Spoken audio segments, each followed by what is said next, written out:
Green tea நிறைய பேர் anti ஆக்சிடென்ட்னு சொன்னாங்க. கிரீன் டீல எவ்வளவு ஆன்டி ஆக்சிடென்ட் இருக்கு யாராவது சொல்லுங்க.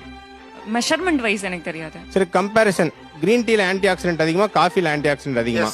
சார் ஆன்டி ஆக்சிடென்ட்டே வந்து வேற வேற இருக்கு. கிரீன் டீல பாத்தீங்கன்னா இஜிசிஜி இருக்கு, which is இல்ல not there in coffee. Net anti accident எவ்வளவு மில்லி மோல் per 100 கிராம்னு மெஷர்மெண்ட் பண்ணி ரிசர்ச் டேட்டா இருக்கு. சோ நான் ரொம்ப கேக்குறேன், நம்ம நார்மலா குடிக்கிறது டீ காஃபி, இதுல விட எத்தனை மடங்கு அதுல இருக்குன்னு கேக்குறேன். காஃபி வெர்சஸ் கிரீன் டீல டெஃபினெட்லி 3 times more இருக்கு. இல்ல, கூகுள்ல total antioxidant content in foods அப்படின்னு சர்ச் பண்ணுங்க. ஃபர்ஸ்ட் ஹிட் 3100 ஃபுட்டோட ஆன்டி ஆக்சிடென்ட் டேட்டா பேஸ் வரும். அதுல பாத்தீங்கன்னா கிரீன் டீயோட antioxidant level 1.5 millimole per 100 gram. Coffee, சாதாரண ஃபில்டர் காஃபியோட ஆன்டி ஆக்சிடென்ட் 3, அதாவது 2 மடங்கு. பிளாக் காஃபியோட ஆன்டி ஆக்சிடென்ட் லெவல் அதை விட 10 மடங்கு, 15 மில்லி மோல். நம்ம சாதாரண இஞ்சியோட ஆன்டி ஆக்சிடென்ட் லெவல் 20, அதாவது அதை விட 20 மடங்கு. நம்ம சாதாரண புதினா இலை, புதினா சட்னி, புதினாவோட ஆன்டி ஆக்சிடென்ட் 115, அதாவது அதோட 100 மடங்கு.